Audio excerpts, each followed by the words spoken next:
తెలంగాణ రాష్ట్ర ముఖ్యమంత్రి రేవంత్ రెడ్డి నిన్న ఢిల్లీ వెళ్తూ వెళ్తూ ఆయన చేసినటువంటి వ్యాఖ్యలు కొంచెం గంభీరంగా ఉన్నాయి. నేను 3 రోజులు ఢిల్లీ వస్తున్నా, కేంద్ర మంత్రితో మీటింగ్ పెట్టించు, కిషన్ రెడ్డి తేలుద్దాం మెట్రో మీద అనేటువంటి వ్యాఖ్యలు ఇప్పుడు కొంచెం గమ్మత్తుగా అనిపించింది. సో అసలు ఆయన వ్యాఖ్యలు ఏంటి, ఎలా ఉన్నాయి, ఆయన ఎవరిని టార్గెట్ చేయాలి, ఎవరిని టార్గెట్ చేస్తున్నాడు అనేది మనం ఈ వీడియోలో చూసడానికి ప్రయత్నం చేద్దాం. మర్చిపోకుండా వీడియోని చివరి వరకు చూడడానికి ప్రయత్నించండి. మనకున్న వ్యూవర్షిప్ కానివ్వండి, అదేవిధంగా వాచ్ టైం కానివ్వండి, ఛానల్ పరిస్థితికి చాలా భిన్నంగా ఉంది. కొంత ఛానల్ క్లిష్ట పరిస్థితిని ఎదుర్కొంటుంది. దయచేసి మీ యొక్క సపోర్ట్ మాకు అవసరం. మీరు మర్చిపోకుండా లైక్ చేసి షేర్ చేయడానికి ప్రయత్నించండి. అదేవిధంగా వీడియోని చివరి వరకు చూసి ఏదైనా లోటుపాట్లు కానివ్వండి, అభ్యంతరకరంగా వ్యాఖ్యలు ఏమైనా ఉంటే దయచేసి మీ అభిప్రాయాన్ని కామెంట్ రూపంలో తెలియజేయండి. సరిదిద్దుకోవడానికి ప్రజాస్వామ్యం కానీ ప్రజాస్వామ్య వాదనని బలంగా వినిపించడానికి మాకు తోచిన విధంగా ప్రయత్నిస్తామని మీ అందరికీ తెలియజేస్తూ మమ్మల్ని ఆశీర్వదించాలని చెప్తున్నాం. సో ఇక నిన్న రేవంత్ రెడ్డి ఎన్నోసారి ఢిల్లీ వెళ్ళాడో ఇక మనం ఆ కౌంట్ చేయటం అనవసరం. ఎందుకంటే ఇట్స్ లైక్ ఎక్కే మెట్టు దిగే మెట్టు, ఎక్కే గడప దిగే గడప అన్నట్టుగా ఇక ఎక్కే విమానం దిగే విమానం మనకి తప్పదు. మరి కేంద్ర రాజకీయ పార్టీలు అంటే, జాతీయ రాజకీయ పార్టీలు అంటే ఇట్లానే ఉంటుంది వ్యవహారం. కాకపోతే మనం ఈ కైండ్ ఆఫ్ సిచ్యువేషన్స్ని బీజేపీ విషయంలో కొంత తక్కువ చూస్తాం. బీజేపీ అంత ఎక్కువగా ఈ ముఖ్యమంత్రుల్ని, మీ మంత్రుల్ని పెద్దగా ఏం పిలిపించుకోదు. మనం ఒక పక్క కర్ణాటక చూసినా అంతే. ఒక మంత్రిని మార్చాలన్నా, ఏ చిన్న ఇష్యూ జరగాలన్నా కానీ మరి ముఖ్యమంత్రి స్థాయిలో వ్యక్తి వెళ్ళాల్సిందే. ఇక తెలంగాణలో కూడా అదే పరిస్థితి. ఏ చిన్న చేంజ్ జరగాలన్నా ముఖ్యమంత్రి వెళ్ళాల్సిందే, ఏ చిన్న ఇన్ఫర్మేషన్కి వెళ్ళాలన్నా ముఖ్యమంత్రి వెళ్ళాల్సిందే, ఏం జరగాలన్నా ముఖ్యమంత్రి ఢిల్లీ ఫ్లైట్ ఎక్కాల్సిందే. సో బీజేపీ మనకు కొద్దిగా కన్సెషన్ అయితే ఇచ్చింది. బీజేపీ విషయంలో మనం చూడం, కాంగ్రెస్ విషయంలో మాత్రం చూస్తాం. అది వాళ్ళకి అలవాటే. సో ఇప్పుడు రీసెంట్గా ఏం జరిగిందంటే, నిన్న రేవంత్ రెడ్డి మళ్ళీ ఢిల్లీకి వెళ్ళారు. ఒకరోజు కాదు, 2 రోజులు కాదు, నేను 3 రోజులు ఢిల్లీలో ఉంటాను. ఏదైతే మెట్రో రైల్ ఇష్యూ నడుస్తుందో ఆ మెట్రో రైల్ ఇష్యూలో నిధులు కావాలి నాకు. ఆ నిధుల కోసం నేను ఇప్పుడు కేంద్ర మంత్రిని కలవాలనుకుంటున్నాను. కేంద్ర మంత్రి అపాయింట్మెంట్ ఇప్పించు. మీరు కనుక అపాయింట్మెంట్ ఇప్పించకపోతే ఇది కంప్లీట్గా కిషన్ రెడ్డి ఫెయిల్యూరే. కిషన్ రెడ్డే దీని వెనక ఉన్నటువంటి ప్రధాన సూత్రధారి. కిషన్ రెడ్డి వల్లే నిధులు రావట్లేదు కంట్రీకి అని రేవంత్ రెడ్డి భలే గమ్మత్తుగా ఇక్కడ స్టేట్మెంట్ ఇచ్చాడు. బేసిక్గా ఏంటంటే, రేవంత్ రెడ్డి స్ట్రైట్గా ప్రశ్నించాల్సింది నరేంద్ర మోదీని, అమిత్ షాని, బీజేపీ గవర్నమెంట్ని, ఎన్డీఏ గవర్నమెంట్ని. కానీ ఇక్కడ ఆయన ప్రస్తావిస్తుంది ఎవరిని? కిషన్ రెడ్డిని. కిషన్ రెడ్డి ఏం చేస్తాడు? కిషన్ రెడ్డి ఏముంది? కిషన్ రెడ్డి ఇంపార్టెన్స్ ఎంత అంటే, ఇప్పుడు నరేంద్ర మోడీని ప్రశ్నించలేక కిషన్ రెడ్డి మీద తుపాకీ పెట్టి నరేంద్ర మోడీ ప్రభుత్వాన్ని కాలుస్తున్నాడా అనేటువంటి ఒక అభిప్రాయం అయితే కలుగుతుంది. ఎందుకంటే హీస్ జస్ట్ ఒక స్పెషల్ క్యాబినెట్ మినిస్టర్ కదా, క్యాబినెట్ మినిస్టర్ ఇన్ఛార్జ్. సో అలాంటి వ్యక్తికి ఇంత పెద్ద పెద్ద బిగ్ ప్రాజెక్టులు నువ్వు ఇచ్చే పర్మిషన్లు ఇచ్చేయంటే కిషన్ రెడ్డి ఏం చేస్తాడు? కిషన్ రెడ్డిది ఏముంది? అదైతే మీరు పర్సనల్గా మినిస్టర్ అపాయింట్మెంట్ తీసుకొని మీరు వెళ్ళి కలిసి వాళ్ళతో మాట్లాడి మీరు సక్సెస్ చేసుకోండి. టీఆర్ఎస్ గవర్నమెంట్ చేసింది అదే కదా. టీఆర్ఎస్ గవర్నమెంట్ అప్పుడు కూడా ఈయన మంత్రిగానే ఉన్నాడు కదా. ఈ మంత్రుల మీద అప్పుడేం ప్రెజర్ చేయలేదు కదా. అసలు కిషన్ రెడ్డిని పెద్దగా పట్టించుకునే వాళ్ళు కాదు బీఆర్ఎస్ గవర్నమెంట్. ఏదైనా ఉంటే మోడీతోనే డైరెక్ట్ అటాక్. అట్లాంటిది ఇప్పుడు మరి మోడీని టార్గెట్ చేయకుండా కిషన్ రెడ్డిని టార్గెట్ చేయటం, కిషన్ రెడ్డి నాకు సపోర్ట్ చేయట్లేదు, కిషన్ రెడ్డికి లేఖలు రాయటం, కిషన్ రెడ్డి మళ్ళీ ఈయనకి లేఖలు రాయటం, ఈ లేఖలతో వచ్చేది ఏంటి? ఏదో జనాలకి న్యూస్ ఛానల్ వాళ్ళకి కొంతసేపు ఒక 5 minutes 10 minutes వ్యూవర్షిప్ తప్ప అంతకుమించి పెద్ద ఉపయోగపడేం లేదు కదా. ఇద్దరు ఒకే రాష్ట్రానికి చెందినటువంటి ఒక ముఖ్యమంత్రి, ఒక మంత్రి. మరి మీ ఎదురు కూర్చొని మాట్లాడుకొని దీన్ని సార్ట్అవుట్ చేయొచ్చు కదా.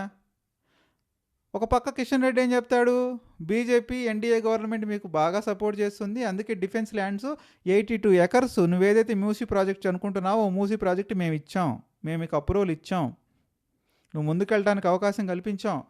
ఇంతకంటే సెంట్రల్ గవర్నమెంట్ ఒక కేంద్ర మంత్రిగా నేను ఏం చేయగలం అనేటువంటి ప్రశ్న కిషన్ రెడ్డి వేస్తున్నాడు. మరి నిజమే కదా, నిన్నగాక మొన్ననే 82 ఎకరాలు ఇచ్చారు మరి ఆ మూసీ ప్రాజెక్ట్. మరి ఆ మూసీ ప్రాజెక్ట్లో మరి ఏం కట్టబోతారో ఏంటో.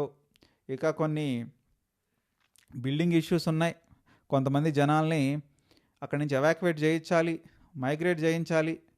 మరి అదంతా కూడా ఎన్నాళ్ళకు పూర్తవుతుందో, మరి ఆ మూసీ ప్రాజెక్ట్ ఎన్నాళ్ళకు పూర్తవుతుందో అనేది భగవంతుడి మీద పెట్టాల్సిందే. ఎందుకంటే గవర్నమెంట్ ప్రాజెక్టులనే అంత తేలిగ్గా ఇవాళ రేపట్లో తేలే వ్యవహారాలు ఏం కాదు. మళ్ళీ ఎంతమంది కోర్టు మెట్లు ఎక్కుతారో. So it's a continuous process. మళ్ళీ ఇప్పుడు ఈయన ఏదైతే మూసీ ప్రాజెక్ట్ అంటాడు, ఒక పక్క బీఆర్ఎస్ గవర్నమెంట్ వస్తే మూసీ ప్రాజెక్ట్ ఎత్తేస్తామంటాడు. వాళ్ళు చెప్తారు నేను ఫ్యూచర్ సిటీ కడతానని రేవంత్ రెడ్డి చెప్తాడు. అసలు మేము బీఆర్ఎస్ గవర్నమెంట్ వస్తే ఫ్యూచర్ సిటీ లేపేస్తామనే హరీష్ రావు చెబుతాడు. హరీష్ రావు మాటే పార్టీ మాట అంటాడు కేటీఆర్. సో ఇదంతా కొంచెం ట్విస్టింగ్గా ఉందన్నమాట బేసిక్గా. సో ఏదన్నా కానీ గవర్నమెంట్ అంటే కంటిన్యూటీ ఉంటే కనుక జనాలందరూ అట్రాక్ట్ అవుతారు, ఎవడో కూడా అక్కడ ఇన్వెస్ట్ చేస్తానికి పాసిబిలిటీ ఉంటుంది.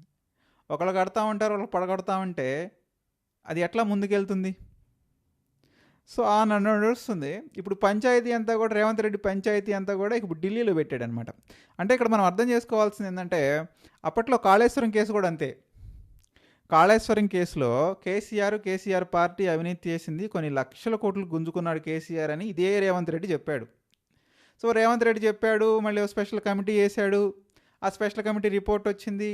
ఇవన్నీ రిపోర్ట్ వద్దు, దీన్ని మళ్ళీ తీసి పక్కన పెట్టేసేసి చెత్తపొట్టులో పడేసేసి మళ్ళీ సిబిఐకి ఇచ్చేసాడు. సిబిఐకి ఇచ్చేయమంటాడు, నా చేతుల్లో ఏముంది, ఏదైతే ఎలిగేషన్స్ రిపోర్ట్ అంతా కూడా నేను సిబిఐకి ఇచ్చేసాను, సిబిఐ చర్యలు తీసుకోవట్లేదు అంటాడు, సెంట్రల్ గవర్నమెంట్ చర్యలు తీసుకోవట్లేదు అంటాడు. సో ఇదొక విచిత్రం అనమాట. మీ దగ్గర రిపోర్ట్ ఉంది, మీరు ఏదైనా యాక్షన్ తీసుకోవాలంటే మీరు తీసుకోవచ్చు, స్టేట్ గవర్నమెంట్ కదా, దాని మీద వాళ్ళేమి కోర్టు నుంచి ఆర్డర్ తెచ్చుకోలేదు కదా. అట్లా తెచ్చుకోకుండా మళ్ళీ అది సిబిఐని ఎత్తినేసి సిబిఐ చర్యలు తీసుకోవట్లేదు కాళేశ్వరం మీద, అవినీతి చేసినా కానీ బీజేపీ బీఆర్ఎస్తోనే కలుస్తుందని ఆ రకంగా ఆరోపణలు చేస్తాడు. ఇక ఫోన్ ట్యాపింగ్ ఇష్యూ కానివ్వండి, ఆ కార్ల రేసింగ్ ఇష్యూ కానివ్వండి, ప్రస్తుతానికి అయితే సైలెంట్ ఉంది. మళ్ళీ ఏదైనా కొంచెం బీఆర్ఎస్ యాక్టివ్ అవుతుంది అన్న సిచ్యువేషన్లో ఆ 2 కేసులు లెగుస్తాయి పైకి. ఆ 2 కేసులు లెగుస్తాయి. కేటీఆర్ జైలుకి వెళ్తాడు అనేటువంటి ఒక పాట, ఏదైతే కేటీఆర్ జైలుకి వెళ్తాడో హరీష్ రావు జైలుకి వెళ్తాడు, ఆ పాట అనేది కొద్దిగా బ్రేక్ వచ్చింది మొత్తానికి. మళ్ళీ వీళ్ళు కొద్దిగా పొలిటికల్గా యాక్టివ్ అవుతున్నారు అనే సిచ్యువేషన్లో ఆ కేసులు మళ్ళీ పైకి వస్తాయి. కేసీఆర్ని పిలవటం, హరీష్ రావుని పిలవటం, అవసరమైతే కేసీఆర్ని పిలవటం. సో ఇట్లా ఈ చర్యలన్నీ నడుస్తూ ఉంటే పొలిటికల్గా ఇట్లా కంటిన్యూ అవుతూ ఉంటుంది ప్రాసెస్. అసలు విషయం కాళేశ్వరంలో 1,00,000 కోట్ల అవినీతి అయితే తేలేదేం లేదు. ఇక కాళేశ్వరం కూలేశ్వరం అయిపోయింది అన్నాడు కాబట్టి ఇక దానికి ఆ ఇష్యూకి ఎండ్ కార్డు పడిపోయినట్టే. ఇక ఇప్పుడు ఇష్యూ ఏంది, మెట్రో రైలు చుట్టూ ఇష్యూ జరుగుతుంది. మరి ఆ మెట్రో రైలుకి కిషన్ రెడ్డి మాట సహాయం మాత్రం చేస్తాడు కానీ he's not like finance minister కదా, ఆయన ఫైనాన్స్ మినిస్టర్ ఏం కాదు. సో ఏదన్నా ఉంటే మోడీతో రిలేషను కిషన్ రెడ్డి కంటే కొద్దిగా రేవంత్ రెడ్డికి ఎక్కువ ఉంది. మరి ఆవో బాయ్ నాతో రండి, చేతులు కలపండి, బడే బాయ్ చోటే బాయ్, మరి ఎంత డిస్కషన్స్ ఓపెన్ ఫోరంలో, ఓపెన్ డయాస్లో, మీడియా ముఖంగా అన్న తర్వాత ఎవరి రిలేషన్స్ ఏంటనేది మనకు క్లియర్గా ఉంది కదా. ఎందుకంటే ఇప్పుడు బీజేపీకి కూడా ఒక మంచి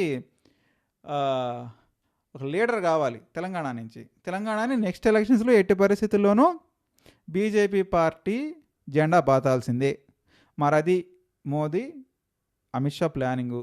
మరి దానికి కావాలి కాబట్టి ఒక వీరుడు కావాలి కాబట్టి మరి అది రేవంత్ రెడ్డి అవుతారా లేకపోతే హరీష్ రావు అవుతారా అనేటువంటి తీవ్ర ప్రయత్నాలు అయితే జరుగుతున్నాయి. రాజకీయాల్లో ఏదైనా పాసిబులే. సో హరీష్ రావుని గట్టిగా రమ్మని ట్రై చేస్తున్నట్టున్నారు. ఒకవేళ హరీష్ రావు కనుక రానంటి సిచ్యువేషన్లో మరి రేవంత్ రెడ్డిని అయినా తీసుకెళ్లే ఛాన్స్ ఉందని వాళ్ళ అధికార మీడియాలే చెబుతున్నాయి. కొత్త పలుకుల్లో వాళ్ళే రాసుకుంటున్నారు కాబట్టి పెద్ద దానికి వచ్చినటువంటి అభ్యంతరం ఏమీ లేదు. అది నిజాలు అనుకోవడానికి మనకి ఒక ప్రూఫ్ ఉన్నట్టే మన దగ్గర. సో ఏదేమైనప్పటికీ మరి 3 రోజులు అక్కడ మీటింగ్ పెట్టి మరి రేవంత్ రెడ్డి ఏం తేలుస్తాడో ఏం నానుస్తాడో అనేది విచిత్రంగానే ఉంది. ఒక పక్క వర్షాలు లేక రైతులందరూ బాధపడుతున్నారు, విత్తనాలు అందక మొన్నటిదాకా చూసాం మనం, ఎరువులు దొరక్క ఎంతగానో ఇబ్బంది పడ్డారు. బట్ ఏమైనప్పటికీ కూడా రేవంత్ రెడ్డి రైతులను ఆదుకోవాల్సిన బాధ్యత అయితే ఇప్పుడు ఉంది. వర్షాలు పడక కొంతమంది ఇబ్బంది పడుతున్నారు. పడినా మంచి విత్తనాలు దొరక్క కొంతమంది ఇబ్బంది పడుతున్నారు. ఎరువులు దొరక ఇబ్బంది పడుతున్నారు. ఈసారి ఆ కైండ్ ఆఫ్ ఇష్యూస్ కనుక రిపీట్ అవ్వకుండా రైతులను ఆదుకోవాల్సిన బాధ్యత అయితే రేవంత్ రెడ్డికి ఉంది. సో వీటన్నిటికంటే మరీ ముఖ్యంగా అసలు ఈ 2.5 సంవత్సరాల రేవంత్ రెడ్డి ప్రభుత్వంపై రైతులు ఏమనుకుంటున్నారు, ప్రజలు ఏమనుకుంటున్నారు, మళ్ళీ రేవంత్ రెడ్డి చెప్పినట్టుగా 2039 వరకు ఆయనే సీఎంగా ఉంటాడా అని మీ అభిప్రాయాన్ని కామెంట్ రూపంలో తెలియజేయండి. అసలు రేవంత్ రెడ్డి పరిపాలన ఎలా ఉంది? రేవంత్ రెడ్డి మళ్ళీ గెలుస్తాడా? లేకపోతే బీఆర్ఎస్ పార్టీ వాళ్ళు చెప్పినట్టుగా ఇక ఇదే రేవంత్ రెడ్డే కాంగ్రెస్ పార్టీ చివరి ముఖ్యమంత్రి? మర్చిపోకుండా కామెంట్ చేయడానికి ప్రయత్నించండి. వీడియోని చివరి వరకు చూసినందుకు ధన్యవాదాలు.